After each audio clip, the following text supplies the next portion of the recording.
La sangrienta masacre de una familia de indocumentados mexicanos en Chicago, lo que la policía encontró dentro de la vivienda fue aterrador. Las dramáticas escenas en las afueras de un hospital de Honduras. Una madre lucha por salvar la vida de su hija atacada por pandilleros. Les diremos cuál fue su final. Que confiar en Dios y no confiar en la justicia. Crece el culto al santo de los narcotraficantes, Jesús Malverde. Llegamos hasta su capilla en Culiacán, Sinaloa, para comprobar por qué le llaman el Milagroso. Se nos lo concedió, todo salió perfecto. Otro escándalo estalla en la cara de Enrique Peña Nieto. Su hija se burla de los 55 millones de mexicanos que viven en extrema pobreza. Sus acciones provocan indignación. ¡Viva México! En vivo desde Los Ángeles. Esto es Noticiero Cierre de Edición. ¿Qué tal? Muy buenas noches, amigos. Bienvenidos a Cierre de Edición. Les saluda con gusto Adriana Rullero. Comenzamos las noticias hoy con una información que ha dejado devastada a la comunidad de inmigrantes, y es que han sido revelados nuevos detalles de la masacre de una familia de indocumentados en Chicago. Carlos Vázquez nos tiene los nuevos detalles de esta tragedia. La familia Martínez Hernández salió de su natal Tarimoro, Guanajuato, hace una década y se reubicaron en este barrio en el suroeste de Chicago, Illinois.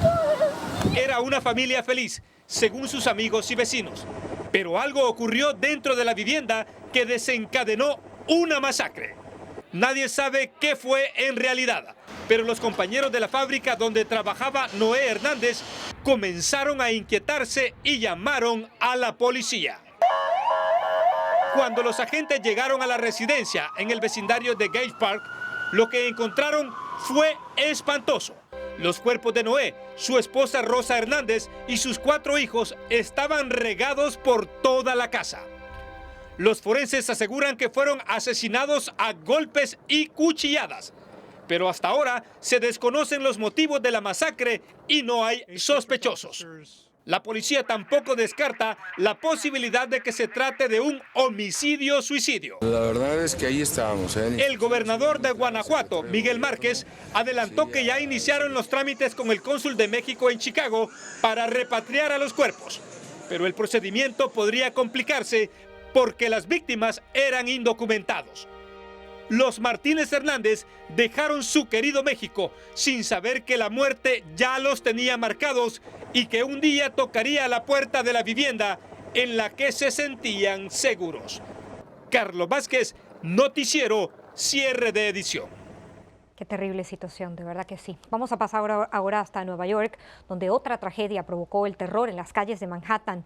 Este es el momento en que una enorme grúa de construcción que estaba siendo bajada en medio de una tormenta de nieve se desploma. Mire allí. ¡Wow! Y así queda pues la escena tras el accidente. Al menos una persona que permanecía en un vehículo estacionado murió y otras 3 resultaron heridas de gravedad por los escombros esparcidos. Ahí está el resultado final de la escena. Varias cuadras fueron cerradas y se evacuaron los edificios cercanos. Mientras tanto, en el estado mexicano de Sonora se respira el miedo tras registrarse un sangriento enfrentamiento entre bandas rivales que provocó la muerte de 7 personas en el poblado Miguel Alemán. El tiroteo inició en un taller mecánico cuando hombres encapuchados intentaron liquidar a uno de los presentes en el lugar. Esta noche se supo que en realidad las víctimas fueron fusiladas y que la masacre tiene relación con la recaptura del Chapo Guzmán. Pasamos ahora hasta Guatemala, en donde ya no soportaron la violencia de la Mara 18 y arremetieron con fuerza en respuesta. Cientos de agentes llegaron a sus guaridas para detener a quienes aterrorizaban a choferes y comerciantes, tal y como nos informa en el siguiente reporte Henry Morales. 500 agentes de la policía y Ministerio Público le dieron un fuerte golpe a la Mara 18 al realizar fuertes operativos en Santa Catarina, Pinula, Guatemala y capturar a pandilleros. Se ha dado un golpe fuerte a la estructura criminal denominada Vatos Locos de la Mara 18. Se estaban dedicando al cobro de extorsiones. A los delincuentes la policía les decomisó armas, drogas, teléfonos celulares y una lista con los nombres de las víctimas que extorsionaban. Comerciantes y choferes del transporte público de esa ciudad vivían aterrorizados por los delincuentes que les cobraban una cuota de $150 por semana. Pero familiares de los extorsionados perdieron el miedo y los denunciaron. Su mayoría son mujeres. El tema es de que las mujeres son las que se encargan de venir y cobrar el dinero de la extorsión. Hacen una llamada telefónica, obviamente la llamada telefónica con intimidación al riesgo de perder su vida. La mayoría de los integrantes de esa pandilla son mujeres y la policía se llevó una sorpresa al conocer cómo operaban. El dinero de las extorsiones era depositado a sus cuentas bancarias por las víctimas y si no hubieran sido denunciadas, jamás los habrían capturado. En Guatemala, Henry Morales, cierre de edición. Y en El Salvador, en algunas zonas del país, los jóvenes ya no pueden ni trabajar porque los pandilleros están al acecho. Osona Tambakis nos trae los detalles de la última masacre. En esa bolsa van los cuerpos de 3 jóvenes jornaleros que fueron salvajemente asesinados por un grupo de pandilleros en una finca cafetalera de Comasagua, al poniente de la capital salvadoreña. Habían 2 atados de manos, ¿verdad? Los jóvenes apenas iban a iniciar sus labores cuando fueron sorprendidos por sus asesinos. Sus familiares muestran sus herramientas y no entienden por qué los mataron. Hace solo unas horas, también en San Vicente, la policía y el ejército mataron a 5 pandilleros en el fuerte enfrentamiento a balazos que tuvieron. En la escena hay una pistola y hay 2 armas artesanales, que son las que tenían los sujetos que han quedado ahí. Las autoridades dicen que sorprendieron a los pandilleros en un campamento donde estaban fuertemente armados en la zona rural de Apastepeque, departamento de San Vicente, y al verse descubiertos los enfrentaron a balazos. En El Salvador, Josué Tambakis, Noticiero Cierre de edición.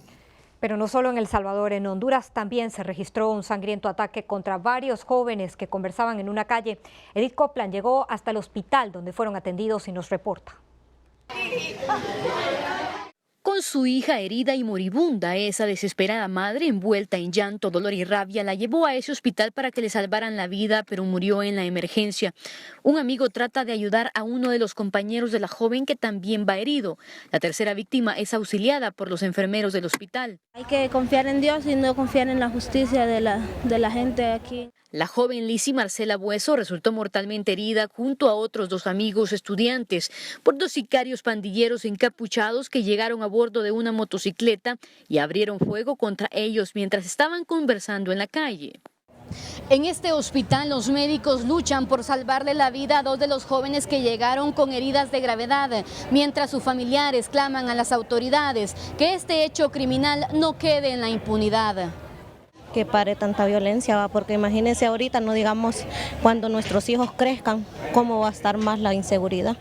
La policía inició las investigaciones para identificar a los pandilleros que cometieron el crimen y se dieron a la fuga, pero hasta el momento todavía no tienen ninguna pista.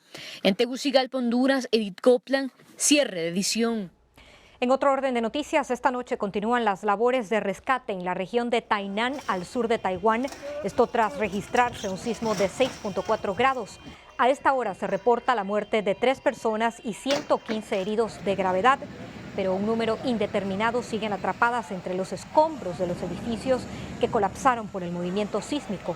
Nosotros continuaremos pendientes de esta noticia para informarles en este noticiero. Hacemos una primera pausa, pero no se aparten. Regresamos con más información y la historia de Fernando, el primer locutor Dreamer, cómo cumplió sus sueños siendo indocumentado. Además, ¿quién pagará los millones que costará la visita del Papa Francisco? Les diremos cómo piensan reunir la exorbitante cifra.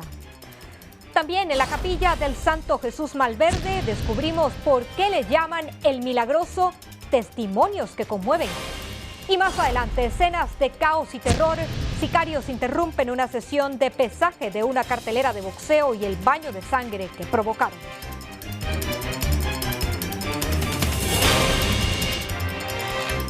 Pongan ahora mucha atención a esta historia. Fernando es un indocumentado que a pesar de las dificultades ha logrado cumplir su sueño. Rosa María Orbach habló con el llamado primer locutor Dreamer y nos preparó el siguiente reportaje. Hay que seguir luchando por esa reforma que queremos. Fernando Reséndiz es el primer locutor Dreamer. Ha cumplido su sueño siendo indocumentado. Tengo yo un compromiso muy grande y es con la gente que está afuera, mis paisanos. La gente que ahorita sueña con tener un permiso, como lo tengo yo. Fernando nació en la Ciudad de México, cruzó la frontera siendo un niño. Desde pequeño quiso ser locutor. Estando en este país y sin papeles, sabía que era difícil, pero no imposible. Al principio tocó muchas puertas que no se abrieron, recibió humillaciones y trabajó sin sueldo por más de un año. Sin embargo, no quitó el dedo del renglón. El día que yo recibo mis papeles de DACA, en ese momento cambia mi vida completamente. Recuerda con emoción el primer día que presentó un artista en un evento. Ese fue el cantante Gerardo Ortiz. Wow, nunca lo había creído, ¿no? Y se lo dije en su momento a Gerardo. Lo tuve enfrente y dije, ¿sabes qué? Me pusiste de nervios. Para mí es mi primera vez, es una ilusión. Y me abrazó. Hoy en día, este locutor dreamer sigue cosechando frutos. Están por llegar nuevos proyectos que seguro tendrán éxito.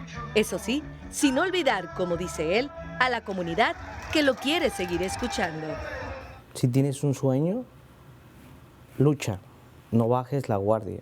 Sin duda alguna, este joven locutor seguirá luchando por los derechos de los indocumentados y esperando una reforma migratoria. Desde Los Ángeles, California, soy Rosa María Orbach, cierre de edición. Estas son las historias que queremos contar de nuestra gente. Bueno, nos vamos ahora hasta la frontera de Ciudad Juárez. A pocos metros de donde el Papa Francisco oficiará una misa, encontramos una realidad que no se puede esconder: el doloroso drama de las familias separadas por la deportación. Agustín Hernández llegó hasta allí y nos informa más. Ciudad Juárez, Chihuahua, está dando los últimos preparativos para la visita del Papa Francisco este 17 de febrero. Pero mientras los obreros construyen el altar para la misa en un centro ferial, a pocos kilómetros de aquí fuimos testigos de un doloroso drama humano. Estas escenas son las que encontrará el Papa a su llegada. Casos como el de Magali, quien tiene 10 años viviendo en El Paso, Texas, mismos que ha estado sin acariciar el rostro de su madre. ¿Qué, papá? ¿Qué rollo? ¿Cómo anda? Estas familias fueron reunidas por la Red Fronteriza por los Derechos Humanos en el límite donde se unen los estados de Nuevo México, Texas y Chihuahua. Ricardo es otro de los casos. Fue detenido en Houston por la policía al conducir un automóvil sin una luz y posteriormente fue entregado a migración para su deportación. Y todo es difícil vivir todo eso, la cárcel, el encierro y todo cuando uno ni siquiera es criminal ni nada. Ahora sus padres intentan abrazarlo, pero el muro se los impide. Es muy difícil, muy duro tenerlo separado. Primero tener fe en Dios que todo va a salir bien. Para el sacerdote defensor de los migrantes Alejandro Solalinde, la visita del Papa Francisco a esta frontera es una luz de esperanza para estas familias que sufren a causa de las políticas migratorias. El Papa no se equivoca al haber elegido Ciudad Juárez para venir. No se equivoca cuando él va a tratar el tema de los migrantes aquí precisamente en Ciudad Juárez. Él sabe bien a lo que viene. En su visita por Ciudad Juárez, el padre Alejandro Solalinde hizo un llamado a todos los migrantes en Estados Unidos a mantenerse unidos y no flaquear en su lucha. En Ciudad Juárez, Chihuahua, Agustín Hernández Olivas, cierre de edición. Gracias, Agustín, por su informe. Pero miren, este es el otro lado de la moneda sobre la visita del Papa Francisco a Ciudad Juárez, Chihuahua. El enorme gasto de 20 millones que costará su llegada. El problema es que no está claro quién pagará esa exorbitante cifra, pero lo que sí se sabe es que la iglesia está pidiendo a sus feligreses y al público que les ayuden con donativos y que los depositen en su cuenta de banco. En los próximos días vamos a estar, por supuesto, muy atentos a los detalles de este tema. Hacemos una nueva pausa, pero no se aparten. Enseguida regresamos con más información, y es que se extiende el culto a la leyenda de Jesús Malverde, el santo de los narcotraficantes. Le atribuyen varios milagros. Además, el mundo en alerta tras conocerse la muerte de varias personas infectadas por el virus del Zika. Les diremos dónde. Y más adelante, qué vergüenza, el nuevo escándalo que le estalló en la cara a Enrique Peña Nieto. Su hija se burla de millones de mexicanos en extrema pobreza.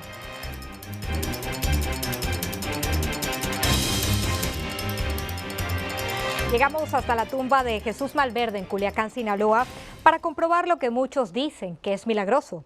Nuestro corresponsal Rogelio Peraza habló con varios fieles y esto fue lo que nos preparó. Año con año le piden que bien les vaya en los business, le prenden sus veladoras al milagro. Este hombre de poblado bigote era Jesús Malverde, un delincuente que robaba a los ricos y ayudaba a los pobres. En 1909, la policía lo mató en un enfrentamiento. Años más tarde, los pobladores lo bautizaron como el santo de los narcotraficantes. Y venimos a conocerla bien y a pedirle que nos vaya bien. La fama del Santo Malverde se ha extendido por todo México y su tumba es visitada por narcos y pobladores porque dicen, es muy milagroso. Anteriormente le pedimos un favor y sí, parece ser que así nos lo concedió, todo salió perfecto, salió bien. Aunque no tiene sotana ni corona, mucha gente cree ciegamente en él. Incluso le llaman el santo de los pobres, porque aseguran que les ha concedido los milagros que otros santos no han podido. Voy a pagarle otra manda también de mi esposa, ahora que estuvo mala. Cada día son más los que creen en el Santo Malverde. Su tumba la mantienen bien cuidada y adornada para que siempre esté contento y le conceda lo que se le pide a todo el que lo visite. Desde Culiacán, Sinaloa, Rogeiro Peraza, cierre de edición. Bueno, pues la fe, mientras que sea para algo positivo, siempre va a ser bueno. Y fíjese que lo que debería haber sido un simple trámite en una cartelera de boxeo se convirtió en un total caos. Cuando uno de los boxeadores se baja de la pesa, se escuchan disparos dentro del Hotel Regency en Dublín. La gente sale corriendo despavorida para evitar ser alcanzada por las balas de los aparentes sicarios. Al menos una persona murió y otras dos resultaron heridas de gravedad en medio de todo esto. La policía cree que se trató de un ajuste de cuentas entre pandillas rivales. Y en las últimas horas se elevó el nivel de alerta mundial tras conocerse que el virus del Zika provocó la muerte de 3 personas. Carla Amezola nos dice que podrían haber más fallecidos. La alarma se extendió rápidamente en todo el continente americano tras conocerse las primeras muertes relacionadas con el virus del Zika en Colombia. Hasta ahora no se había reportado ningún fallecimiento vinculado con la enfermedad, cuyos síntomas son similares al dengue. El único peligro que presentaba era el nacimiento de bebés con microcefalia. Paró tras anunciarse los 3 casos de muerte ocurridos en Antioquia, cerca de la frontera con Panamá, y en la isla de San Andrés.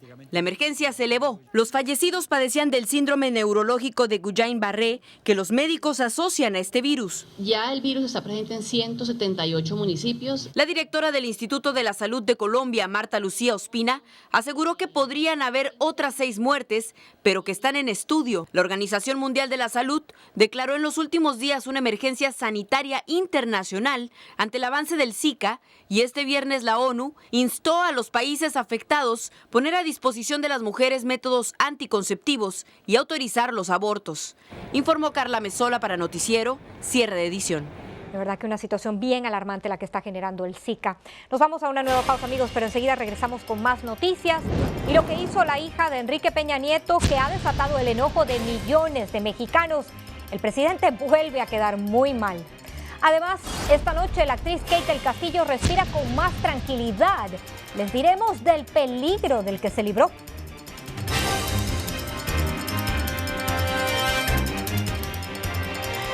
Mire, el presidente Enrique Peña Nieto volvió a ser centro de críticas de los mexicanos, esta vez por culpa de esas fotos que van a ver allí. Ahí están, es en las fotos en las que se ve a Paulina, su hija mayor, paseando con su novio. El asunto es que la pareja visitó 3 continentes con el dinero del Estado, aparentemente, y esto provocó la indignación de muchos porque ocurre justamente en momentos en que el gobierno ha anunciado una etapa de austeridad en un país en el que hay más de 55 millones de personas que viven en la extrema pobreza. La verdad es que sí hay que medirse un poquito más cuando se está en el poder y tienes pues la responsabilidad de responder a tanta gente que no vive feliz. Y bueno, Kate del Castillo se encuentra más tranquila. Por el momento se libró de ser arrestada por el gobierno mexicano. Un juez le otorgó hoy una suspensión provisional para no ser detenida. Además, se informó que no está obligada a viajar a México para declarar y en 10 días hábiles la PGR tendría que presentar las causas de por qué están investigando a la actriz. Nosotros, por supuesto, que estaremos bien pendientes de lo que va a pasar con esto y con Kate para informarles. Y les cuento que ya hay fecha y hora para decirle adiós de los escenarios a nuestro amigo Vicente Fernández. Tomen nota. Será el próximo 16 de abril en el Estadio Azteca. El anuncio lo hizo el mismo charro de Huentitán, quien afirmó que este no será el fin de su carrera y que aún tiene muchas canciones por grabar, pero igual pues hay que estar bien atentos allí para apoyarles en ese momento. Y ahora les voy a contar del resultado de nuestra encuesta del día en las redes sociales. La pregunta era: ¿cree que la visita del Papa a México ayudará a sensibilizar al gobierno sobre el sufrimiento de los migrantes? Y ahí están los resultados. Un 5% dijo que sí y un 95% dice que no. De las personas encuestadas parece que no tienen mucha esperanza en que la visita entonces haga un cambio realmente impactante. Bueno, para que puedan participar en nuestras encuestas y se comuniquen con nosotros, allí tienen en su pantalla las distintas redes sociales por las que nos pueden contactar. A mí personalmente también, por Twitter, Facebook, Instagram y YouTube son el mejor mecanismo para estar en contacto con nosotros, escribirnos, darnos sus opiniones e ideas y saludarnos, claro que sí. Hemos llegado al final, amigos, de cierre de edición por el día de hoy. Gracias por acompañarnos durante toda esta semana. Para este cierre nos hemos reservado justamente al Chente, a Vicente Fernández, y uno de sus éxitos a propósito de su anuncio de que abandona los escenarios. Así que vamos a recordarle esta noche. Les deseamos un feliz retiro y a ustedes un grandioso fin de semana. Cuídense mucho, aquí los espero la semana que viene en cierre de edición. Pero ¿qué puedo hacer si ya te quiero? Déjame vivir de esta manera.